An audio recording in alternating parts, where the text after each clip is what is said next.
Hello friends, do you love tea and natural wellness products as much as I do? I've partnered with Positively Tea and Positively Botanicals, and I can honestly say I drink their organic loose leaf tea almost every day, and I love it. From organic teas to natural remedies, they offer high-quality products that support a healthy, mindful lifestyle. When you shop through my affiliate link, you not only discover amazing products for yourself, but you also help support the podcast. Visit the link in the show notes to explore their selections today. And for you coffee lovers, they have you covered as well. Treat yourself, support the show, and keep connecting with the natural world.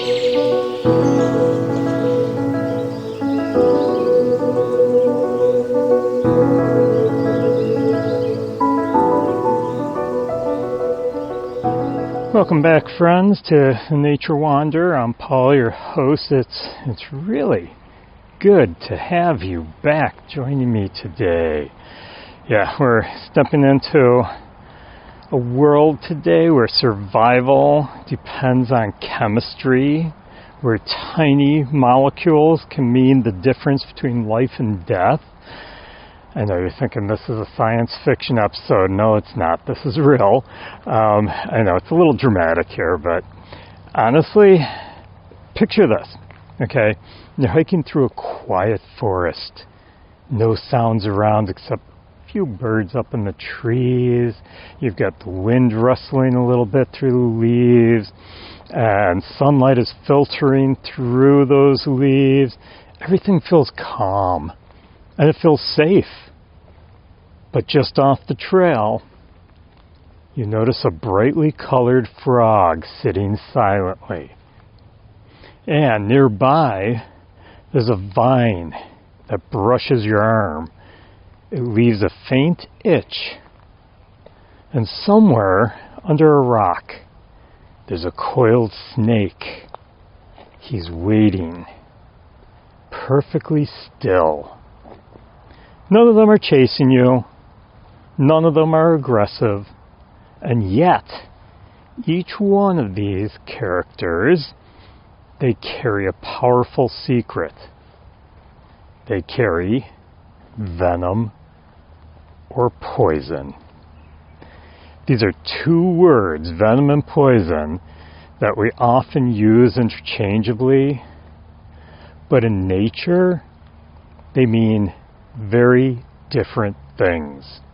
And today, we're going to unravel the difference between those two, between venom and poison, and we're going to explore how animals and plants use these chemical defenses for different reasons.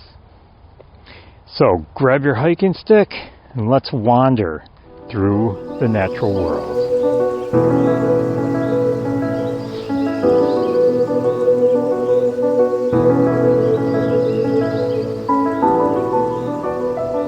So as I said earlier, many people use the words poison and venom interchangeably.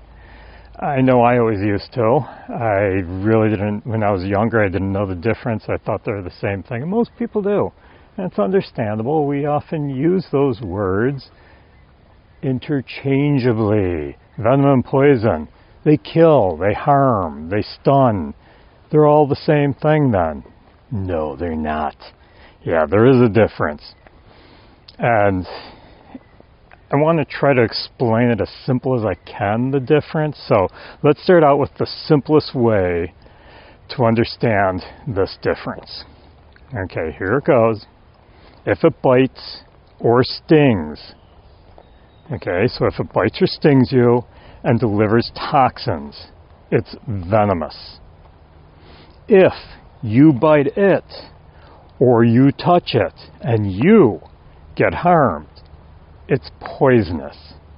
Okay, let me go over that again. If it bites or stings you and delivers toxins, it's venomous. If you bite it or touch it and you get harmed, it's poisonous. In other words, venom is injected, poison is absorbed. Okay, so they also react different in the body, but we'll get to that in a little while. But that's the main difference between the two. Venom is injected, poison absorbed. Think of venom as an active delivery system, kind of like a hypodermic needle, built by evolution and placed into nature. Okay, so it is injected. Whereas poison, on the other hand, is more like a warning sign written in chemistry, saying, eat me and you'll regret it. Touch me, you'll regret it. Okay, so that's another way to think about it. There's almost a certain elegance to both of these strategies, the venom and the poison. Venom is saying, I will defend myself or capture prey directly. And poison says, hey, don't even try. And interestingly, there are some creatures that kind of blur that line, but we'll get to those guys a little bit later. So let's talk a little more in depth about venom. Venom is one of nature's most refined tools. It's not just toxic, it's often incredibly specialized. A lot of people think venom is venom, but no. It's kind of a chemical mix. So it's a mix of different chemicals put together. Snakes, for instance. Okay, a venomous snake doesn't just inject something harmful. It actually injects a carefully evolved, I don't know, we'll call it a cocktail of chemicals. So a bunch of different chemicals that have been evolved to do the work of that snake. Some venoms, they attack the nervous system.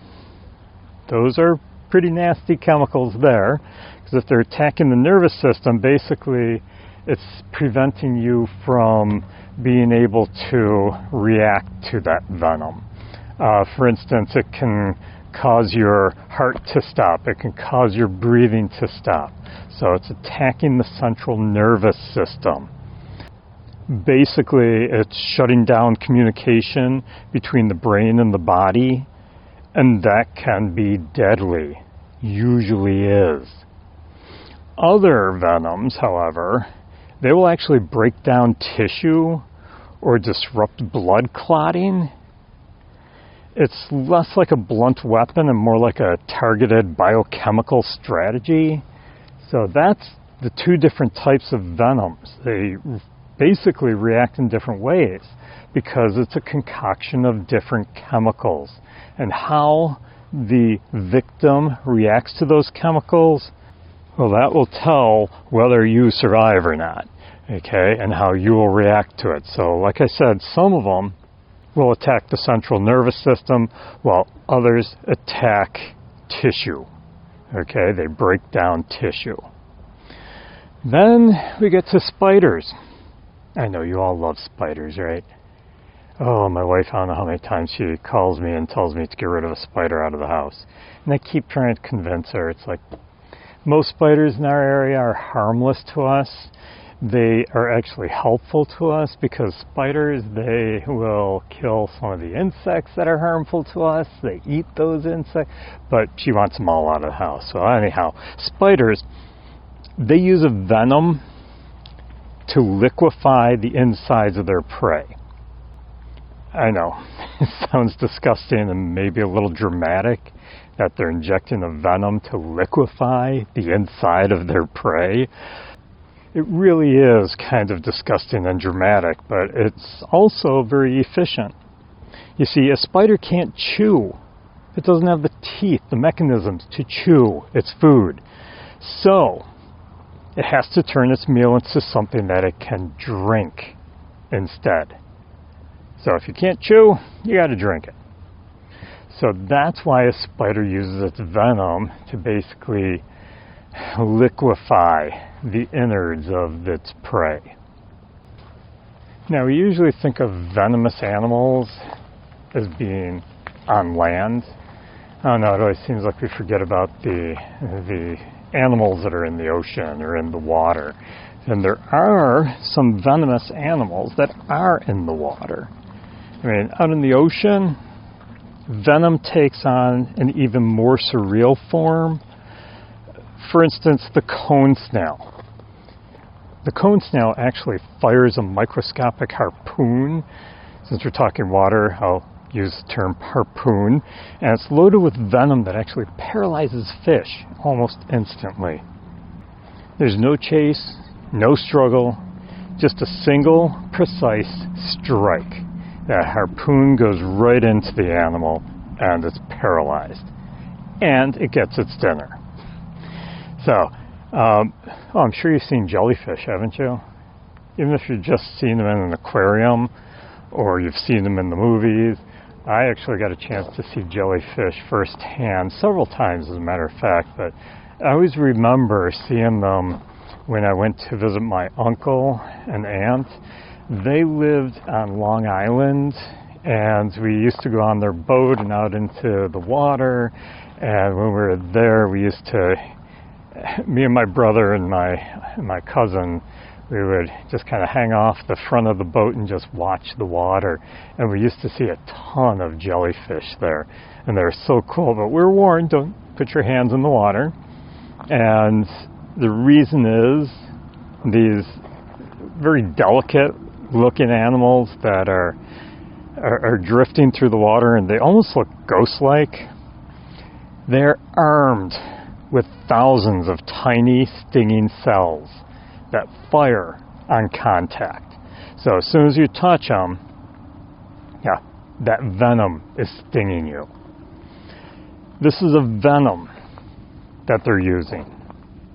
So yes, it's not a poison, it's not some electric current that's going through you, it is a venom that they are using that's getting into your skin. And that's what causes that stinging sensation. In all of these cases, venom serves two main purposes. And I kind of hinted at it in a couple of them. But it serves two main purposes. The first one is capturing prey. I mean, the jellyfish stinging its prey, and it stings it to basically stun it so that it can't move, it can't get away. So it's easier to catch your prey if it's not moving. So that's what they are doing. They're capturing their prey. Mostly they're stunning their food so that they can easily capture and consume it. The other reason for venom is defense. Defense against predators. So sometimes these animals, when they're being chased or when they're being threatened, they use that venom as a defense to stop the animal from eating them. So sometimes they use venom for catching and getting their food. Other times they're using venom to prevent from being food to other animals. So those are the two main reasons, the two main purposes for venom. Capturing prey and defense. And venom, it's an active thing, it's immediate, and it's often very fast acting. It just takes a moment of contact and the chemistry begins pretty much immediately. So venom is very quick acting. Whereas poison, on the other hand, okay, hopefully you understand enough about venom. Now let's talk a little bit about poison here. Poison is more passive than venom. Okay, so the venom, like I said, very active, almost immediate. Poison, more passive, but no less powerful. Okay, we think because it's so quick, venom is more powerful, but that's not true. Poison can be just as powerful as venom is, but it takes longer reaction to it. Take the poison dart frog, that little frog I talked about at the beginning, brightly colored. And never seen them in the wild. I've always wanted to. I was hoping to see one when I went to Costa Rica, but we never did get a chance to see one in the wild. But I have seen them in the zoo, and of course I've seen pictures of them on the internet too. Very brightly colored. Sometimes they're bright blue in color, sometimes they are bright red, orange, yellow. So they come in a lot of different colors. That bright color, almost glowing against the forest floor, it doesn't hide them. Which you would think, wait a minute, this animal is so small it doesn't want to be eaten. So why is it advertising? I mean, that's essentially what these bright colors are doing. They're advertising. Well, basically those colors, the reason that they are advertising is they're advertising or signaling that, hey, I'm not food, so don't mess with me. Stay away from me. So that's kind of a billboard out there saying, hey, yeah, I'm brightly colored because I want your attention, because I want you to know, stay away. I mean, is an animal really going to say, oh yeah, he's brightly colored, stand out, I know where you are, I'm going to eat you right away? Well, maybe the first time, but after that, when they get really sick and almost die, well, they're not going to touch that again. And a lot of times the parents are teaching the youngsters, stay away from it. Yeah, that bright color is bright there for a reason. It's advertising. It's a billboard telling you, stay away. Stay far away. And it usually does work. I mean, predators that learn this lesson once rarely make the same mistake again. Now, what's fascinating is that these frogs don't actually produce their toxins themselves. I always used to think that poison dart frogs, they were born with this toxin in their system, but they don't. No, they don't produce it themselves. They actually get the toxins from their diet. They eat things like ants and other small invertebrates, and they store the toxins from those ants and invertebrates in their skin, making their skin toxic. So they're getting it, borrowing it from other animals. So it's pretty interesting to, how they do that. So in a way, they're actually walking collections of borrowed chemistry. And plants too. I mean, they're masters of poison. Think about poison ivy or poison oak. Whenever I see poison ivy or think about poison ivy and someone asks me about poison ivy, I always think about people that I've known who they will tell me, it's like, oh yeah, I'd even get near poison ivy and I'd break out. It's like, no, you don't. You see, you have to come in contact with the poison ivy. And even if you don't think you came in contact, you may have.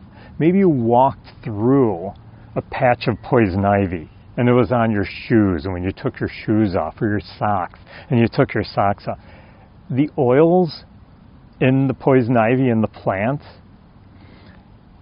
that got on your hands, and then you may have rubbed your arm, rubbed your face, your neck, and that oil is transferred to that part of your body, and if you are sensitive, you react to it.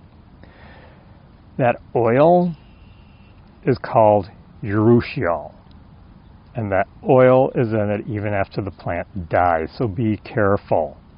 Now, not all people are sensitive to it. For some people, it's just an itch.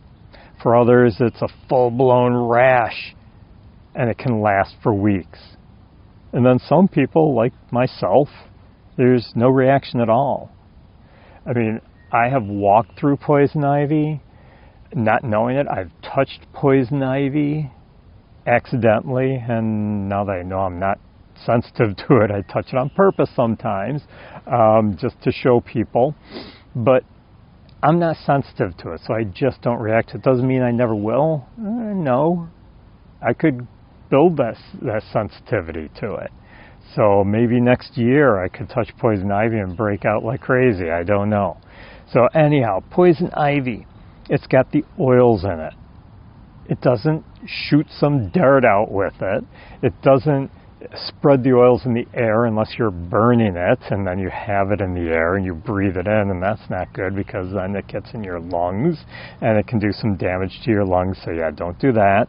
But yeah, you have to actually come in contact with the oils. So from the plant's perspective, whether it's poison oak or poison ivy, if you're sensitive, it's a win for the plant. You're unlikely to bother it again. And then there are plants like deadly nightshade or water hemlock too. They're some of the most toxic plants in North America. They don't need to chase anything. They simply exist. They simply sit there. I mean, these plants don't have feet to walk around, to chase you down the path. No, they just sit there and they mind their own business. They simply exist, but they're quietly armed. Yeah, the poison works by discouraging interaction altogether. It's a long game for them. It's a lesson learned through consequence. You touch it, you're going to get pretty sick. It could kill you too. Most people learn what these plants look like if they spend a lot of time out in nature, and so they know to avoid them. So both plants and animals can have poison in them. And that poison, once again, cannot be thrown at you, cannot be injected into you. That's venom. The poison has to be touched or ingested in order for it to do any harm. So that, remember we talked about at the beginning, that's the difference between the two, between venom and poison. And there's a lot of animals that are poisonous and a lot of plants that are poisonous. So before you ever eat anything out in nature, make sure you know that plant. There are a lot of lookalikes out there too. So some plants like hemlock. Hemlock is poisonous. Yet its lookalike, Queen Anne's lace, is also known as wild carrot. You can eat the roots of it. You can touch it, no problem. So get to know your plants if you're spending a lot of time outside. You don't want to get harmed with the poisons. When does nature blur the line? I talked about that at the beginning. Sometimes there's a line there between the two. Sometimes there is a blurred line between poison and venom. And that's where things get really interesting. There are some organisms that don't fit neatly into one category. There's certain birds, for instance, like the hooded patui from New Guinea, and it carries toxins in its feathers and skin, making it poisonous to the touch. But those toxins come from its diet, similar to the poison dart frog that I talked about. Or you can consider animals that are both venomous and poisonous in different ways. There's some snakes, for example, the keelback and the tiger snakes of Australia. They're venomous when they bite.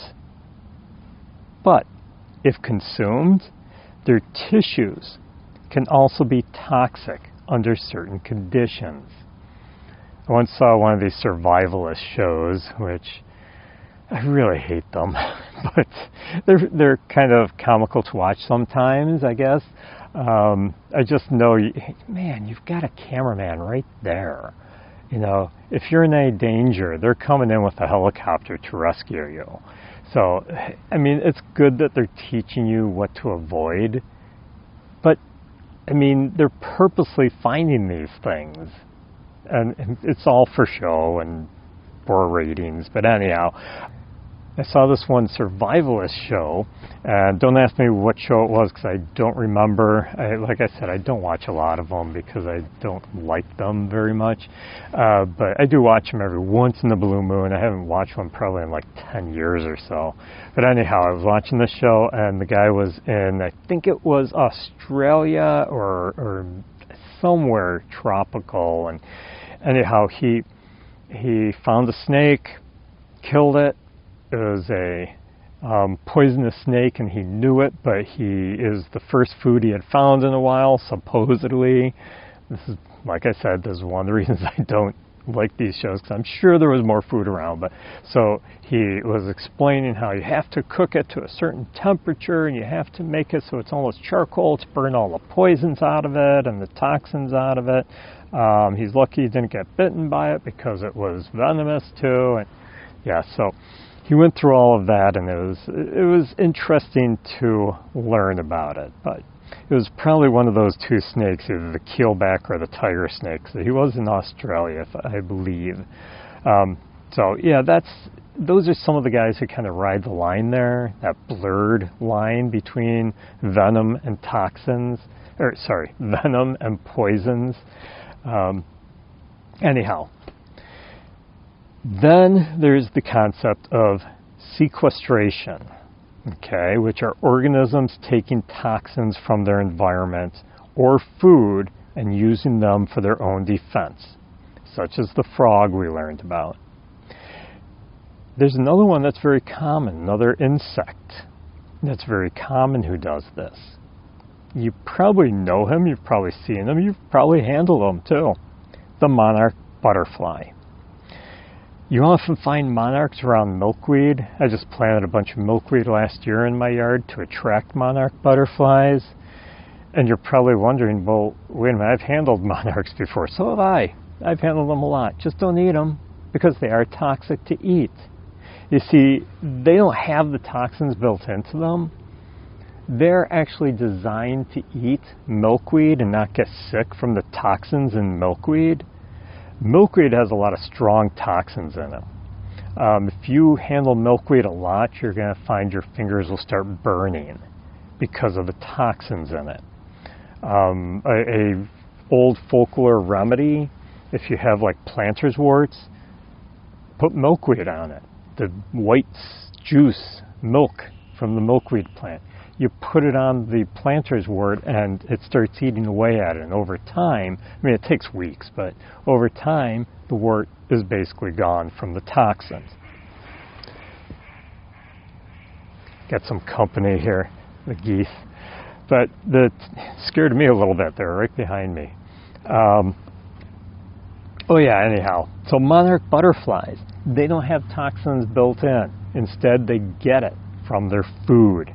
And most birds know, after the first time they've tasted a monarch, they know to avoid them, because they usually get sick and they taste really bad too from the toxins. It's kind of like nature is recycling the danger.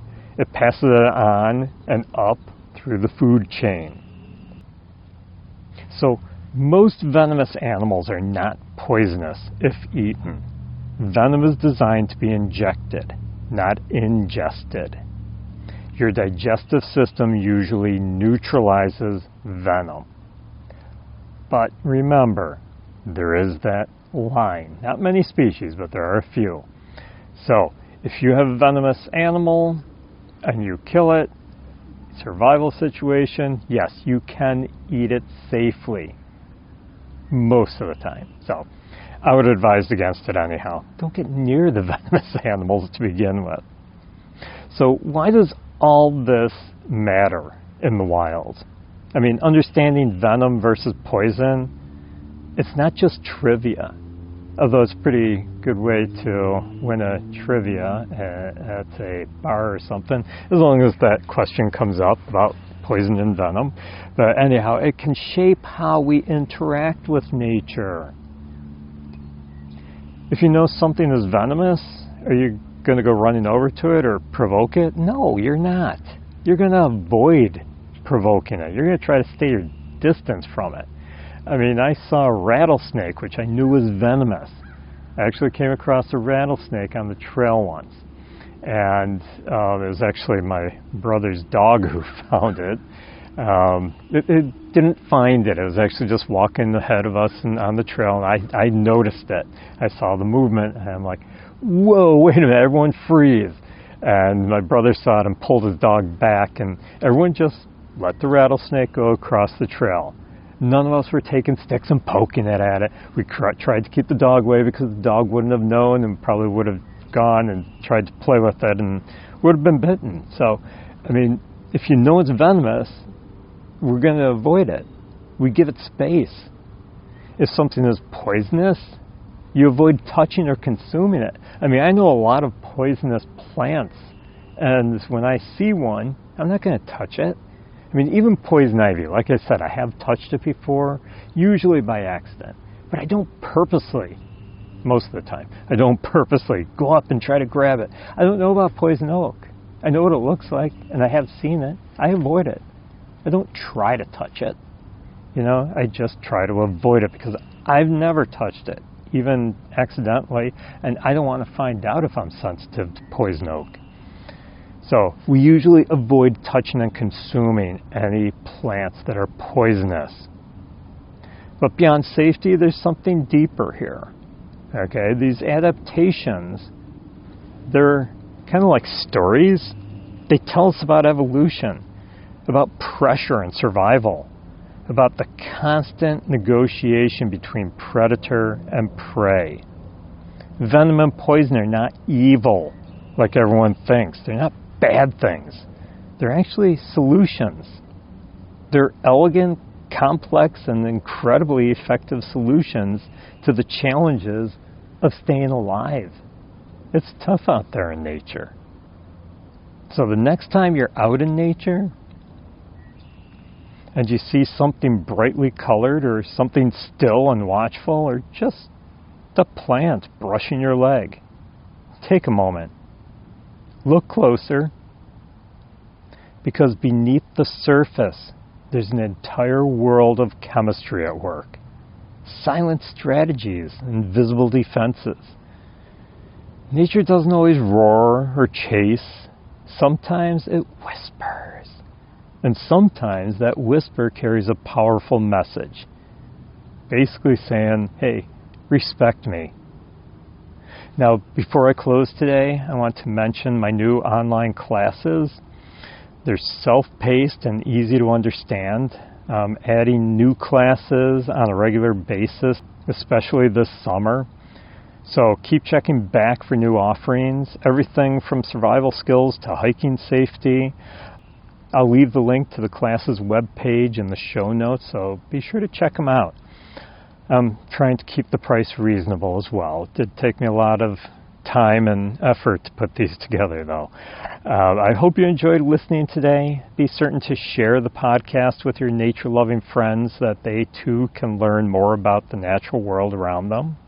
And if you'd like to support the podcast, I always appreciate your support.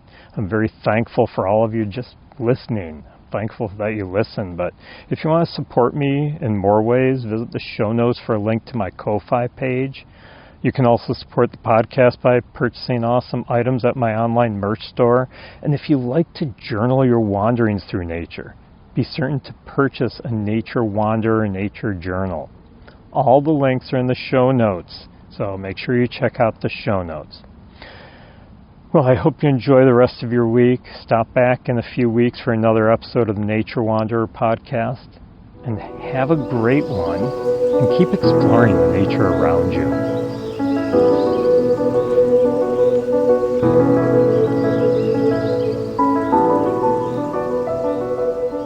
Hello, friends. I hope you're out wandering through nature, exploring the natural world around you. Do you enjoy writing about your wanderings? Nature journaling is an awesome, fun way to remember all the adventures you have taken and how you felt during those journeys. If you're looking for some beautiful journals to keep track of all your wanderings, I have several available on Amazon, including some guided journals for children. Start your journey in journaling by clicking on the link in the show notes. Keep exploring the nature around you and keep journaling all your wanderings. Hey there, fellow nature wanderers. If you're like me, you love spending time outdoors, breathing in that fresh air and connecting with the natural world. But at home, have you ever thought about what's in the products you use every single day? That's why I'm excited to share Apple Valley Natural Soap with you. Their handcrafted all-natural soaps are made with organic ingredients, essential oils, and no harsh chemicals. Awesome!